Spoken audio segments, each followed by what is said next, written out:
Well, thank you for joining us again today for our final session or final live session of a conversation about equity. We are so excited to wrap up this series that we have been enjoying together and learning and growing and just having a conversation that really needs to be heard. And we thank you for being here with us today. I am Ashley Hubner with Access Coaching and Consulting, and we have Bill Pratt with us as well. And Annabelle, I've tried to practice your last name and I haven't got it down. You want to say it for me? Annabelle Shijanovsky. Shijanovsky. Now, I used to have, my last name used to be Schwaderer. That was a hard one too. I'm glad I'm Hubner now. So, but it is a hard one. Yeah. It is a pleasure to have our panel here with us today. And then we have some returning guests, and we appreciate you being here and diving into our third and final session about equity. And our mission has stayed the same, but it's just important to always go back to that, and it's to start the conversation. We may have come up with a couple of ideas and a couple of tips, but again, is to start the conversation so that all students have that voice in their classroom, and they can see the world that's outside of their classroom.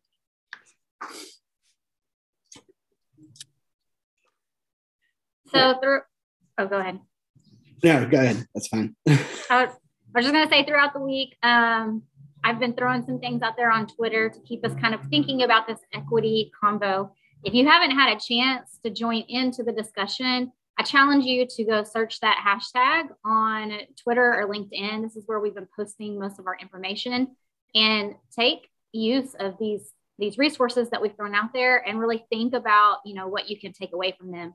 The reason we have put these out there into social media is because we want this conversation to go other places other than just right here with us, but that other people can learn more and grow independently on their own when they're scrolling Twitter.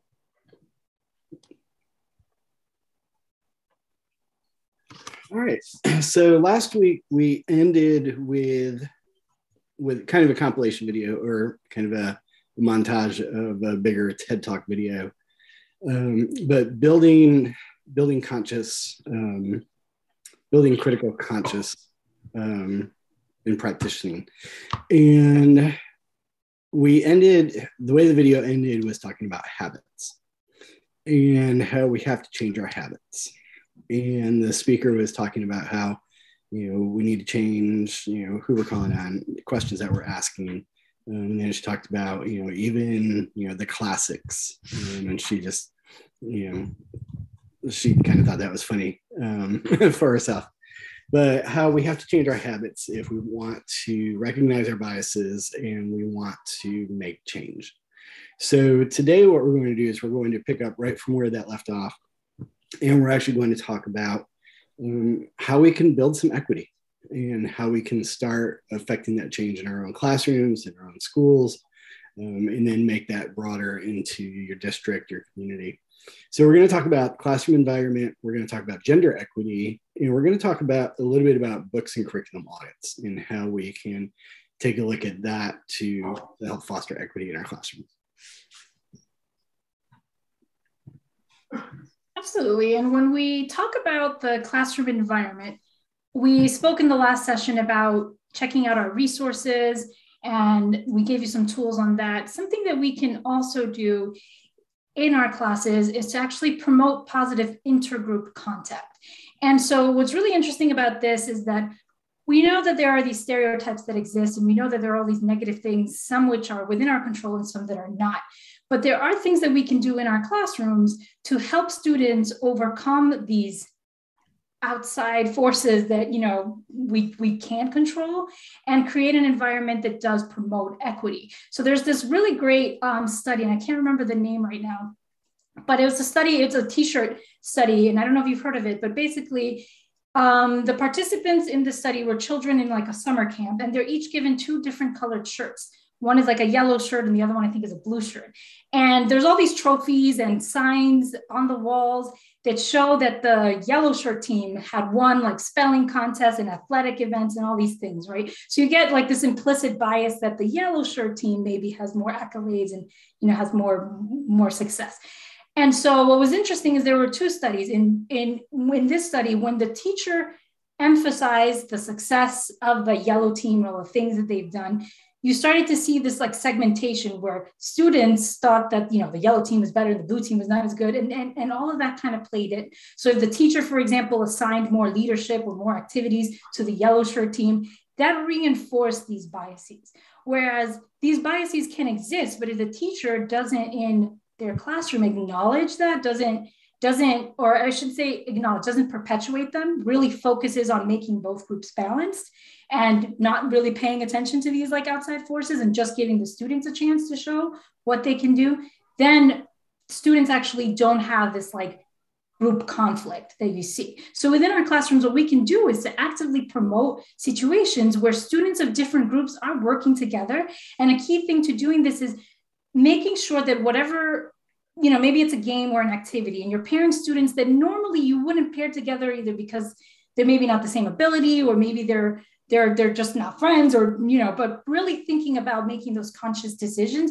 And what's great is if you create a situation where they actually have to collaborate with each other, where they have equal status, there's not one person that's, you know, better at the thing than the other, like thinking about an activity or an assignment that really requires this genuine collaboration, and that you're setting that as the expectation as the adult figure. This is the expectation, is that you're going to collaborate towards this common goal. You really start to see a lot of these barriers kind of start to melt away. So there's a lot of things that we can do, whether it's promoting gender equity or racial equity or socioeconomic status equity, a variety of things, ability, disability, to really create that positive intergroup contact. So think of games or activities, things that you can do together, that your students can do together to promote that. Another thing is achievement theory. So just in your own mindset, and we talked about this in the first session, really whether you are consciously or unconsciously assuming that certain students can do better, or that certain students are good at math or not good at math, or good in reading and not good, those thoughts perpetuate stereotypes. So really just thinking, having that growth mindset, something we talk a lot about. Carol Dweck has a lot of research on growth mindset and why it's so important to promoting equity and just thinking that all children can achieve. Another thing is really thinking about your language. And we're going to talk about this. I know Bill's going to go into this a little bit more in gender equity, but thinking about the language we use in general. When we're describing people with disabilities, when we're describing what girls and boys or men and women cannot do, what are the pronouns? What are the words that we're using that perhaps consciously or unconsciously bias someone to thinking that a certain group is or is not a certain way, can or cannot do certain things? So there's a lot, you know, that we can do in terms of thinking about the language we use.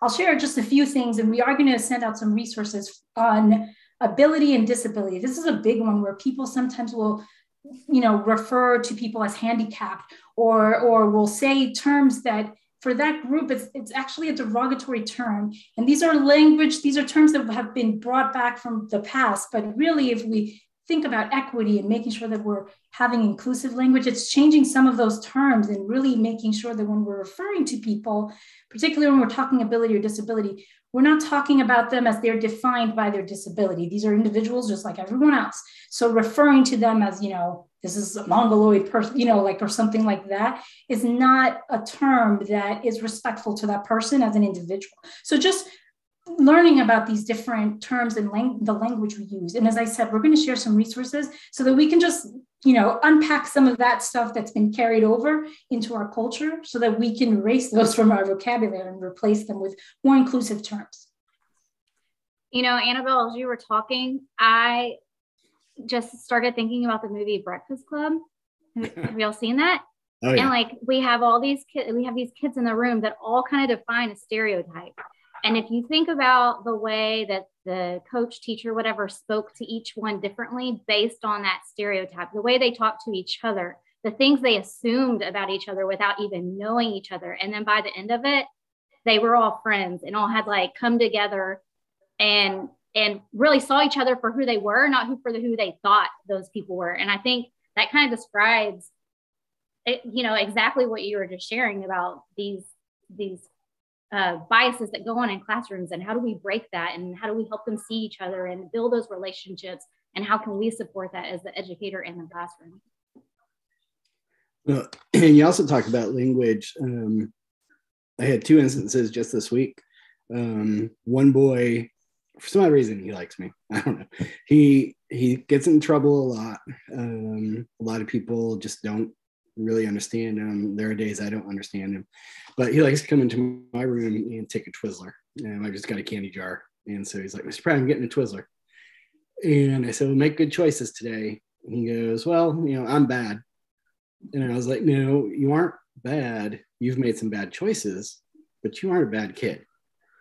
And he's just had so many people tell him that he's bad. That's his belief.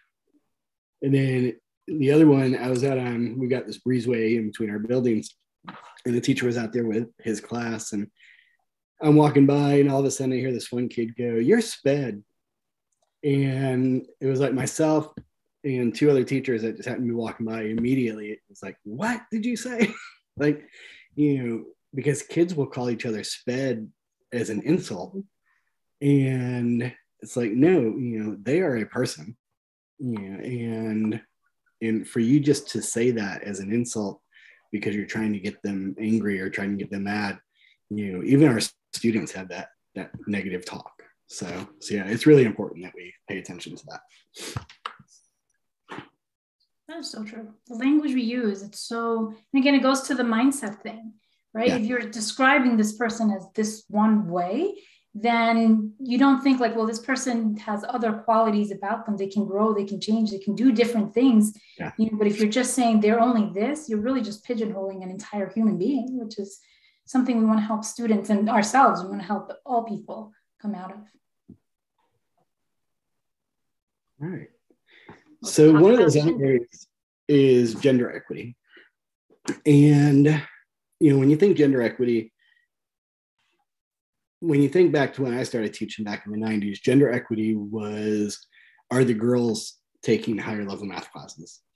Are the boys, taking those honors language arts classes, so that they can go to college with, an AP English or something like that? Because the girls took the English, the boys took the sciences and the math.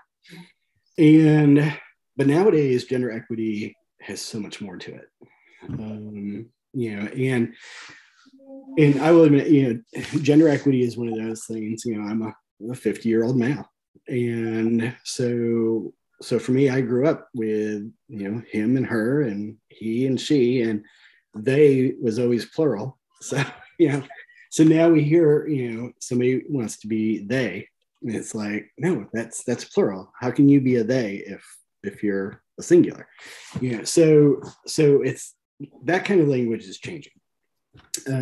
But we also do have to be aware of the stereotype behaviors. When I used to teach computer science, the very first day I would always wear a solid white shirt and a dark tie. And I would start talking to the kids or start talking to the teachers in professional development and say, well, everybody who's in computer science, they wear white shirts and, dark tie and glasses. And I guess they kind of look like me. And then I would show all these pictures of, different kids that have, grown into computer science, boys, girls, different races, different genders, and to show them this is what it used to be. And when you look back at the old NASA pictures from like the 60s, that's all that was in the room, and if you watched Hidden Figures, that's all that was in the room, a bunch of white guys with white shirts and black ties, and that was it. So those stereotype behaviors have to change. We have to acknowledge that the girls are good at math and science. And I'll be honest with you, as a former math teacher, some of my best students were actually the girls. So it wasn't just a boys kind of thing. There are boys that love to read, and it's not just a girl thing to read. So you've got that. The other piece that is on here is cultural awareness. We do have to recognize that there are some religions, there are some cultures around the world that put a different emphasis on different genders. while we are trying to promote a gender equitable situation in our classroom, we have to recognize those beliefs as well. If you're dealing with a Muslim family, there are certain protocols. You talk to the dad. You may not talk to the wife, directly. As a former administrator, I remember going to shake, the dad's hand, and I went to shake the wife's hand, and he I'm not going to say very gently, but he made sure that she stayed behind him and that I didn't shake her hand. So there are those kinds of things. But then, as a former administrator, who is it that we as teachers and administrators call when a student gets in trouble? 9 times out of 10, we call mom. Yeah. And that goes back to the old woman stayed at home. So the woman was always available. So we would call mom, and mom would come pick them up. And well, that has changed so much over the past, 20, 30 years. It's, we've got 2-parent households. At this point, we've got so many blended families, who do you call? So we do have to be aware of those cultural things as well. And it's not always easy, but just take the time and get to know who you're talking about, where you're talking about. So, and then work on the students too. One of the videos that Ashley shared last week was the Always commercial, and, throw like a girl, run like a girl. And even the girls in that commercial had the stereotypical behaviors until they said, well, how do you throw? How do you run? And they were like, oh my gosh, yeah, I just fed into that stereotype. So we've got to get the kids to start thinking about that too. So it's one of those things that it's so ingrained in our society, what boys can do and girls can do, and never the twain shall meet, but they are. So, all right. And I think that connects to, Annabelle talking about the kind of language that we're using in our classroom, and then working with our students to kind of see the way that they're talking to each other and what they're saying, and helping correct those. We can't control what happens at home and what, their families are instilling in them, but we can control what happens in our classrooms. Absolutely. And what's amazing is that actually, when it comes to like gender bias stuff, you can actually teach kids. So you can have sessions. There are certain, I'm going to see if I can find the resource so that we can link it to you all. But so there's a study on like teaching children to confront sexist remarks. So you can actually teach students, give them language on what to say when they hear someone say like, oh, girls can't do that, boys can't do that, that's a boy thing, that's a girl. Like you can actually teach children what to say. And actually I do have the resource for that. But basically what you can do is if you reenact like a situation where maybe someone says something that is sexist, you can give kids like similar to how we would in reading or in math, some like sentence starters of how could you engage someone who is maybe making these comments that are perpetuating this bias? And kids, after you teach them, practice with them consistently, they actually will do this themselves. They will kind of go around and, say like, hey, like, don't say girls can't play or something like that, or the boys can't do that. So there's a lot of power in recognizing, okay, we may be doing these things, but we can actually teach it out of students and out of ourselves through different methods and practices. And it starts with just like that acknowledgement. And that acknowledgement is from ourselves as teachers. There are certain things that we do. Like, for example, we may interrupt girls more than boys. That is something that's been seen in the classroom, that teachers often interrupt girls when they're speaking more so than boys when they're speaking. And so what happens is that girls and boys both pick up on this pattern. So what starts to happen is that boys actually start to interrupt their female teachers more often because they're kind of picking up this subtle cue that it's okay to interrupt girls and women. So they will actually do it with girls and women as well as they get older. So it's like very subtle things like that, just really being aware of like, oh, are we interrupting the girls more than the boys? Boys are often not given plans for like adjusting their behaviors, where girls, if they're misbehaving, are often given a structured plan and they're talked through the whole process for how you can do these things. Boys are often just reprimanded and like given like harsh punishment. you know, and that's not fair to boys either, because it's kind of giving this implication that, you know, you're just being bad, you know, and there's more support provided for the girls when they're misbehaving. So just thinking about those things and how we can be more equitable in our class. Well, that reminds me, even like with discipline, you know, I know there's been a lot of talk over the past year about dress codes across the country and how dress codes really are geared more towards the girls than the boys. You know, there's for the boys, it's, you know, don't show your armpits, you know, with a muscle shirt, you know, make sure that your shorts are long enough. You know, but then for the girls, it's, you know, spaghetti straps have to be 3 fingers wide, and your shorts have to be as long as your fingertips, and no midriff showing, not too much cleavage, and all these different rules, and it is hard. And we had a parent who pointed out to us the other day, you can't buy clothes that fit these gender stereotype dress codes anymore. So there's that. But then also, you know, when you're talking about, you know, teaching the boys and the girls to be able to correct that kind of sexist behavior, in my view, I see the girl power movement is huge. You know, girls can do whatever boys can do. You know, girls are on the football team, girls are, you know, they're playing the boys sports. You know, and you don't see the boys playing the girl sports. If you see a boy who's interested in cooking, you know, well, you know, he must be gay. Well, no. I mean, look at some of the top chefs that we all know about. You know, Gordon Ramsay, Bobby Flay, like, you know, some of the biggest chefs are males. So cooking is not, you know, a girl's thing. Yeah. And so getting kids to understand that there is some crossover, and getting even schools to understand that the girls don't need to take just the business classes, you know, to learn how to type and to learn how to do Word and Excel.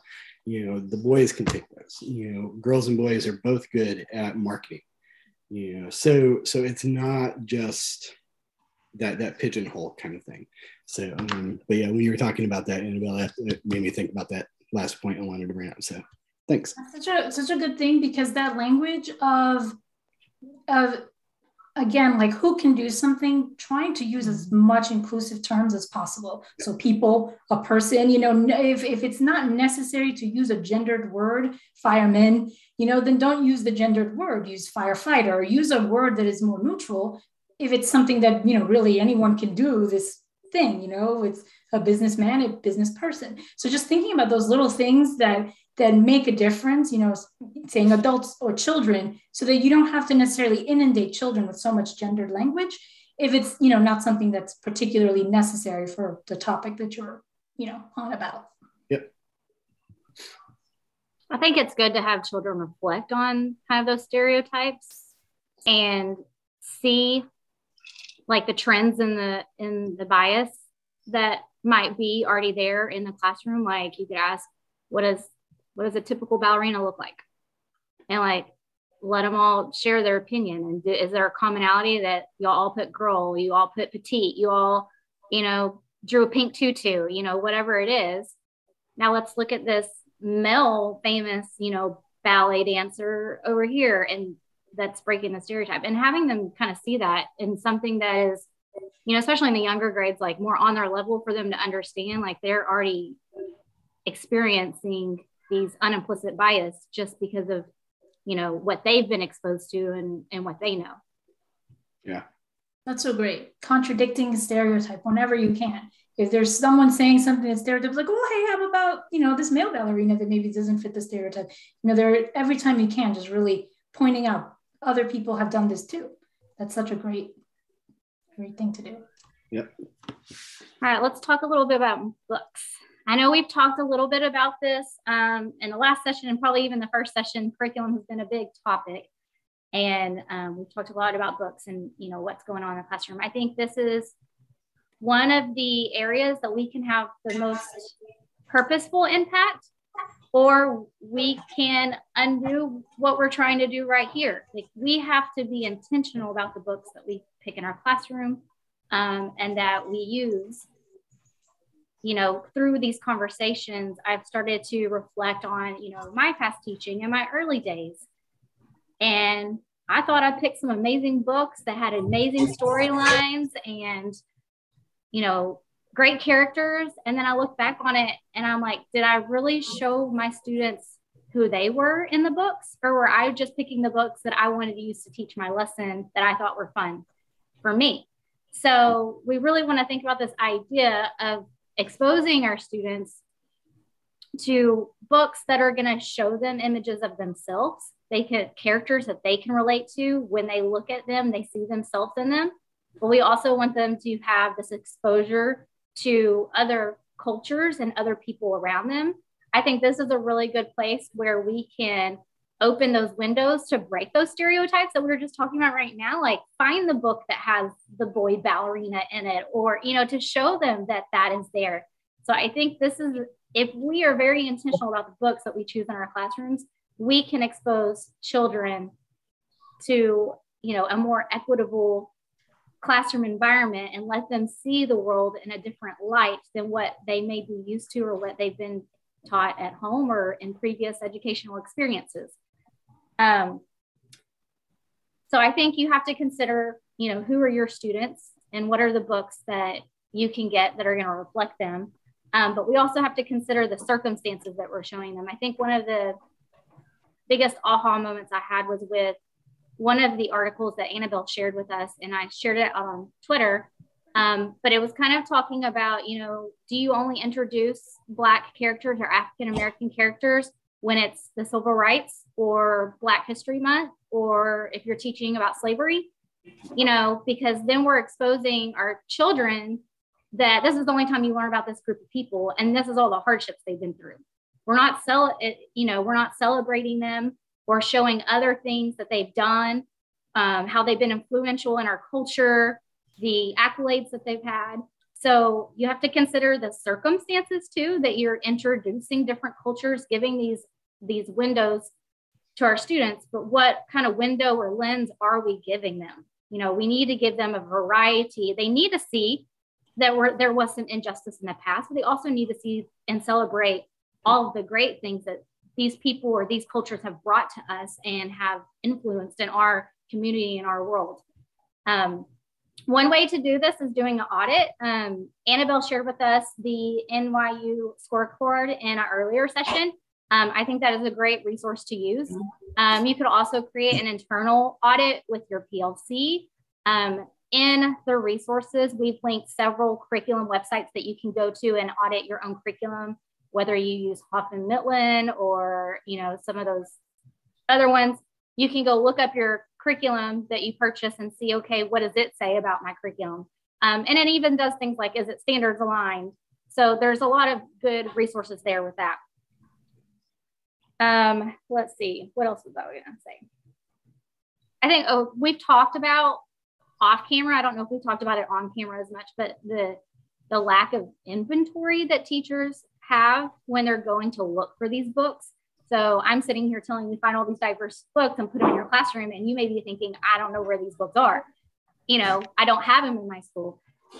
So I think that we have to go out there and look for them. We need to do our best. There are some links in the resources that can help you. There's an article about a girl who started kind of a drive to find 1,000 Black girl books, and she has the list there for you. There's other resources that you can use, but I think we have to go out there and we have to start to find them. I think if you're in a position where you're part of curriculum and purchasing, that this could be an impactful place for you to help purchase those books and get those on your campus and bring in that diversity. But when we're talking about what students are learning in the classroom, they're learning from us as a model, as a teacher, just like Annabelle said, the things that we're doing, the things we're saying, the things we're modeling, but then they're learning through whatever resource we're using. So we really have to think about the resources that we're using in our classroom and putting in front of them. And then also thinking about those books that are they feeding the stereotypes? We just had a book fair a couple weeks ago, and I was talking to our media specialist, and I said, it's great that we've got more of a diversity of books. I said, but every book that had a Black or African American lead character, we had a book, a girl that was a rapper who was trying to raise money for her family, trying to overcome a circumstance. Their brother got shot in a gang kind of related thing, and there were a couple more, but they were all about these overcoming the obstacles in the center city gang, living, or their parents were completely divorced, dad was in jail, and it's like, gosh, every single one of these jacket covers is feeding into that stereotype. Are they good characters? Are they good books? Some of them had won 4 or 5 awards, and they're excellent books, but do they always feed into that stereotype? So just picking a book that's got a lead character that fits somebody in your classroom doesn't mean that the situation's going to fit too. So we just have to be aware of that. Exactly. And it's not to say that, some of these situations aren't true, because some of them are. It's just we don't want to over-index one truth. There are a variety. And so we want our classroom to really reflect that, so that no one is left with this implicit bias that this is the experience for everyone in this group, when that clearly is not the case. So it's really just thinking deeply about our books and engaging with our books in ways that we maybe haven't done in the past as much, because as we mentioned before, this isn't something that in most of our college prep courses we're told to analyze books in this way. And so we might not have that, but now that we have this information, we know we're able to screen for multiple things, just like we would do with reading. We're thinking, okay, this one has really good problems. So for my problem solution lesson, I can use this book. This book has really great characters. So it's the same kind of thing. We want to do the same kind of analysis, when picking these texts, like really thinking deeply about who are the characters? How are they being represented? Are the students in my class being reflected? Are they seeing themselves? Are they seeing other cultures in different ways? And really thinking about this as a large topic. So sometimes what happens, which is interesting, is when we talk about culture, we talk about Black culture, or we talk about Latinx or Latin culture or Muslim. We actually sometimes don't acknowledge that there is also a white culture. And so sometimes students kind of just assume that that's just like default, right? Because we operate under that framework, but there are beliefs and certain structures in that culture as well, from different groups, whether it's Irish or Irish American or Italian American. So there are different things. So really getting kids to see culture as this thing that belongs to all of us is very important in getting that connection, because everyone has a culture.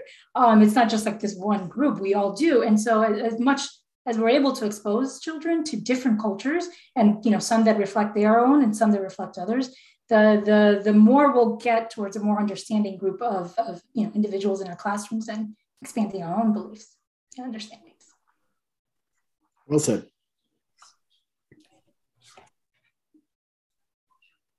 Well, I think now we just want to kind of open it up for some discussion. We're going to keep this brief for our live session, but any of those of you that are out there watching the replay or taking the coursework, we would love to hear your thoughts on some of these questions. Feel free to start a discussion board in the class, or comment on the videos on YouTube, and just, tell us what you're thinking, and anything that you have any information about that you've experienced, or that, something you want to share from what you've learned. We would love to hear it. I'm going to open it up now, just for the, few people are here, to see if anybody wants to share anything related to any of these questions before we move on to our wrap up. I have to say, I'll share first. Some things that I've noticed, I took Annabelle's little scorecard from last week, and I said, I really want to go through quickly my class library, especially was just giving some extra funds to order books for next year. So I want to do my due diligence with purchasing some books to replenish in the classroom library. And you must have been, we were sharing the same brainwave, where I noticed by looking just at the cover, I'm like, okay, if I just counted that, they looked like a diverse selection of different cultures. But definitely saw the commonality of the African-American stereotype of the most books that had African-American characters, they were facing a challenge and overcoming hardship and things like that. And I made I was like, why can't it just be a book, like a nice story, like some of the other books in class, which was something I noticed, as well as the Asian population. That was on my sticky note after my inventory, was another hot spot, which is I'm having a hard time finding, like it's a niche that might be missing right now for my students to see themselves, because I totally agree. It's so important. Like, you would ask a teacher, how do you get somebody to find a just right book? You want them to, buy into this and have a connection with it. And it's something that has to be done. And talk to any reading teacher, any teacher in general, like, why do you like a story? Like, what books do you read? And it's just, being mindful to do that for the kids that we see in front of us every day. Not just so they could see themselves, but so that they could open their eyes and become more global and more aware of their surroundings. How did you feel when you were doing this? Like, wasn't that, like, what was your, like, it seemed like it was like a very impactful thing just to be. It was. And it was just, prefacing on the culminating sessions that we've had. And I think just making myself think more mindfully, where maybe before I might have just been like, oh my God, I'm so busy, I'm just glancing through and be like, okay, things look okay. But once you dig into things, just like if you're renovating your house, it might look okay, but then once you take everything apart and start looking on the inside, it's like, okay. Yeah. And it really, like I said to Ashley earlier in the week, I said, it's been such a great professional development to talk about something that could be uncomfortable to talk about, and having you all provide a safe environment to do so. But, and also being mindful that, in order to change, you have to, accept some faults in order to change, to do what's the right thing. But it was, just going through that checklist. I was looking through my classroom library that I inherited when I came in October. And I was just like, wow, like there are some gaps that now that it's, in the forefront and I'm paying more mindful attention to, that on my list is to, find specific books that could highlight certain elements that fill some voids. But like you've all touched base on it, it's not as easy as just saying, okay, this look, there's easier said than done. Yeah. Yeah, I got some lists for you to help you out. Yeah. Yes. We have some lists for you. I did have a thought though, like, and I don't know why, as you were talking, Ashley, about, say you've got a book and it's got characters named George and Susan, and there's, their kids, Tyler and Sally. Is that a white book?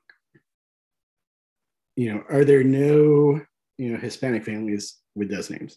Or, if George isn't spelled Jorge and pronounced Jorge, what if it is just George?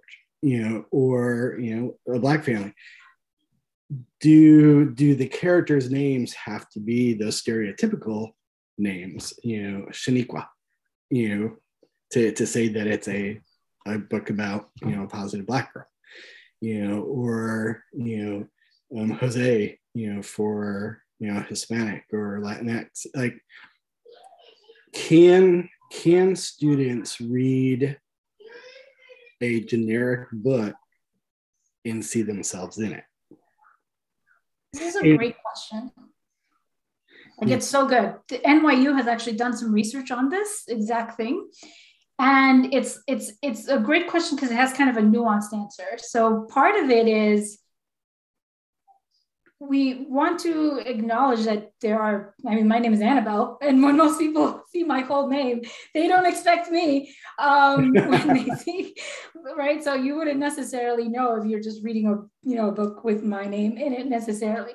And so, as you know, there are certain stories I know growing up, I identify as Hispanic. Growing up, there are books that I always found like, well, why can't it be like just me, like a book about like a Hispanic girl playing in the park, just like doing things, just playing in the park? Because I had that experience, right? Like I didn't find books that were just like that.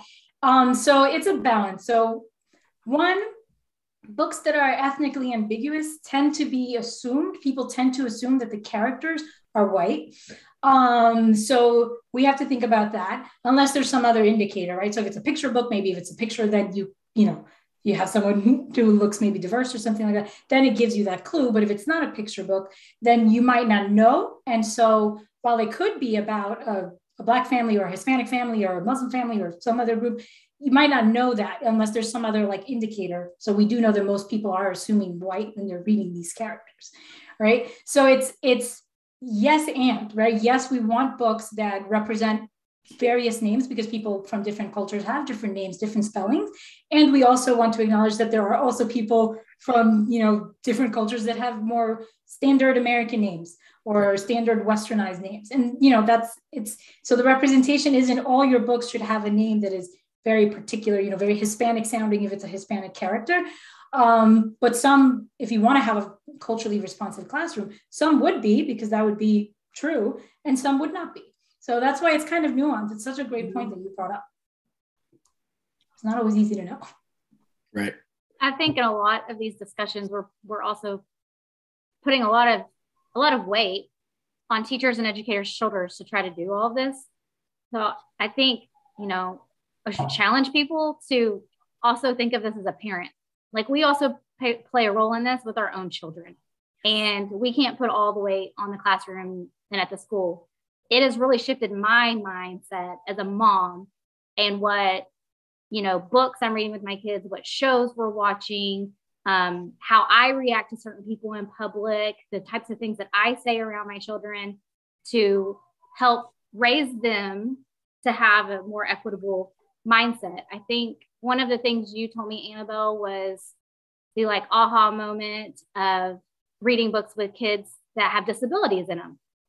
Because if the first time they're experiencing someone with disability is in a classroom at school and they've never had conversations about that before, it might be something that they're not used to. It's not normal to them. It might be a scary situation. Like I remember the first time I was on a bus with a girl who started having seizures and I didn't, know what that was. I didn't know what to expect. And it made me scared of her. And I shouldn't have been, but I didn't know any better. And so I think, it's having conversations with our kids. It's, all of that. Yeah. I was kind of excited this morning. I hadn't watched the show at all, but my husband has been watching the show with my kids and I kind of caught glimpses of it today. But I don't know if you've heard of Raising Dion. Yes. Yeah. And so one of the main characters is a handicapped girl. And I was like, I think that is the first kids show, like TV show that I have seen have that as a main character. And like, she really like stands up for who she is and her disability. And, and I just thought it was such a good message for my children to see. And I was waiting for them to like turn around and ask me like, why does she look like that? Or why does she sit in that chair? Or anything. They didn't blink an eye because this was like, they're learning that this is, this is normal. Like these are people and everybody's different and we accept them for who they are. So I know we've talked a lot about teachers should do this and these are the things you need in your classroom, but also we need to reflect as parents too. And how are we helping spread that message in our homes with our own children? That is such a good point. It is so important because we are at this conversation from the educator level, but from the parent level, we're also educators, right? We're teaching our children things too. And it's something that, what books are we buying? What shows are we, introducing to our children? It's so important. It's something that, I try to also do like with my daughter's classroom library. We have a little preschool going on here. With my 2-year-old, but it's just like, okay, what books am I showing different, groups, not just, groups that, you know, look like us. We have a blended family. My husband is white and I'm Hispanic. So I try to, you know, get books from, you know, his family's culture and background and from mine, but also different groups that are, you know, not the groups we belong to. And in that conversation that we had, Ashley, about, you know, having books that also feature people with disability, it's a group that's so often overlooked in our literature. We just don't have books that show children with disabilities or people with disabilities and, you know, everyday context and life things. So it does come as a shock because kids don't know how to interact with different people because it just seems so different, right? And if we just give them some of that exposure as well, then, you know, it's so important to think about like the library that we have in our own homes as well. The books we're reading. Made me think there was a satirical piece written 2 weeks ago in USA Today, because Ted Cruz had held up a book when Justice Brown was going through her confirmation hearing called Anti-Racist Baby. And the satirical piece was that the journalist was like, well, yeah, babies are super racist when they're born. You know, and he's like, well, babies hate everyone. You know, they're wrapped in white swaddling blankets, you know, so are they, you know, they come out members of the Ku Klux Klan, you know, and he spelled Ku, C-O-O, you know, and he was talking about, you know, how when, you know, somebody goes to grab a baby, you know, they just scream and cry because they don't want anybody, you know, around them. They hate everybody, you know, and, you know, Horton Hears a Who and Very Hungry Caterpillar, you know, are they these allegories for all these other, you know, problems that are out there in society? And he was using that satire to make a point, you know, but when you think about it, babies are born as pure as can be. You know, kids, as they're growing up, kids are pure as they can be, but they learn these biases. They learn these stereotypes, and they learn, you know, let's face it, they learn how to be racist at times. They learn how to put other people down. And some of it, it's not explicitly taught, but it's what we read, it's what we watch, it's how we talk to our kids. And I don't know, like that is a bigger issue than, again, what we can solve here. But, you know, when you see kids playing in preschool, they don't care who they're playing with, you know, but by the time they're middle school, you know, they're sitting with people that look like them, that act like them, that come from the same background as them. Like that sameness, that comfort of sameness gets grown into their, or woven into their fabric. And, you know, it takes a lot of work to make sure that we as parents and we as educators are really providing, again, that mirror, that window, you know, and just really emphasizing that we are all different and we are all important. So I think that's a great segue into our next steps and our challenges that we have for our audience and people going through this course. Is, you know, we want this conversation to continue. We don't want it to end here. And so, you know, what are the things that we can do to build together as a community and help continue that message? So, you know, some of our next steps that we would love to see, and feel free to, you know, chat in the discussion and let us know like what you're thinking, share resources with us in the coursework, but, you know, take some time to self-reflect and look at some of the resources that we've put in there, you know, look at the different histories of groups. I know some of the projects that I've worked on recently have really opened my mind about different cultures and their heritage and what they went through that I didn't even know, because I feel like we only learn about one in school. And there's so many others that have had hardships and things to overcome and challenges and the way their culture has changed. So I think it's very important to have information, to seek information and go out there and learn about it. And then participating in those diverse community events, that is a way to see what the heart and the passion of different cultural groups are when you go to their events, when you go see and experience what they love and they celebrate. It brings on that empathy and that understanding and brings you awareness to the different cultures that are in your communities. The kids that you're serving in your school, like what are their families hold dear to their hearts, and like this is part of who they are. So we need to see that.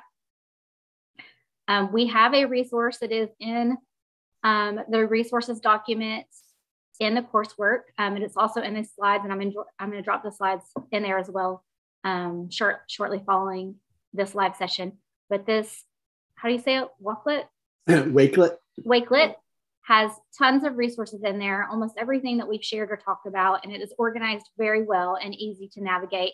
So I challenge you to take some time, dive into that, look at some of those resources, share them with friends, share them with the teaching committee, share them with the curriculum people in your district, share them with parent friends, and just continue these conversations.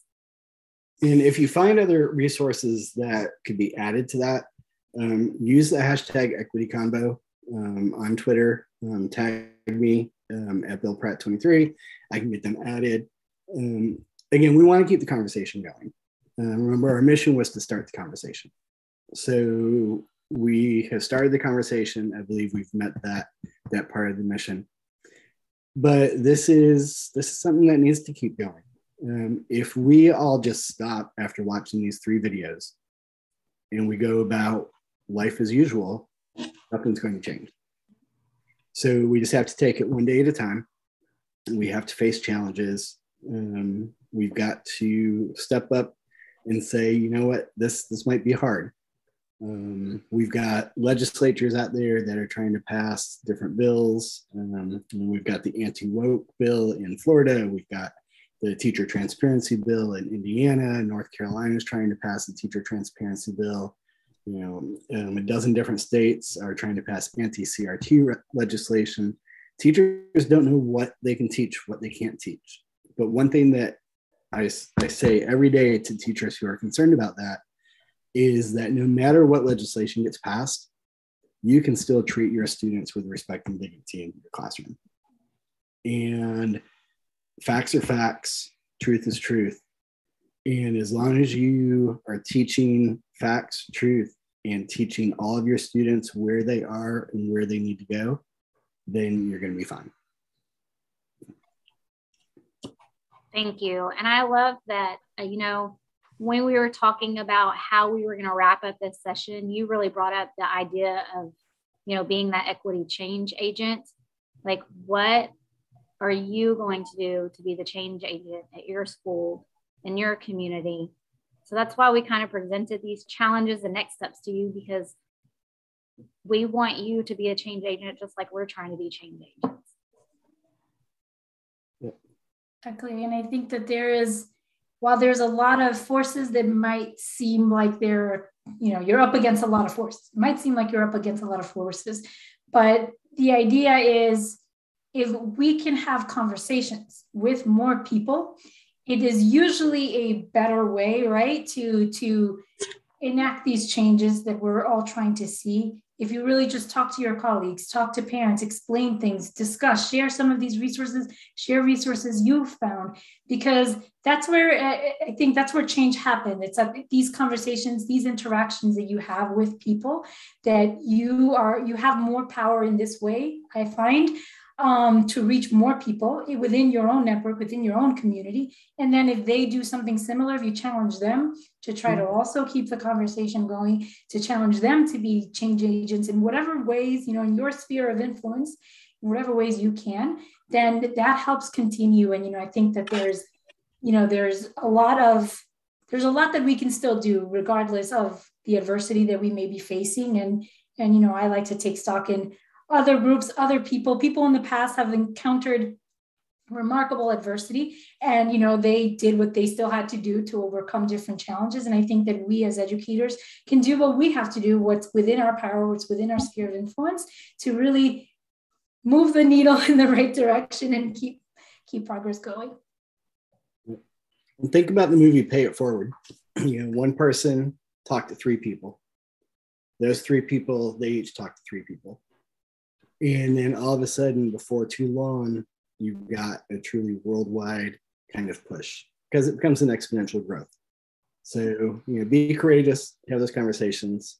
And I want to thank Kristen for joining us as our recurrent guest. And I really want to thank Annabelle and Ashley for just the camaraderie in our conversations, bringing this vision to life. So thank you both. So that wraps up our last live session. Again, we hope to see those comments in the coursework and on YouTube videos and the hashtag on Twitter and LinkedIn, and let us know, what you learned, what you're thinking. Just reach out. We're here. Looking forward to those comments. Thank you.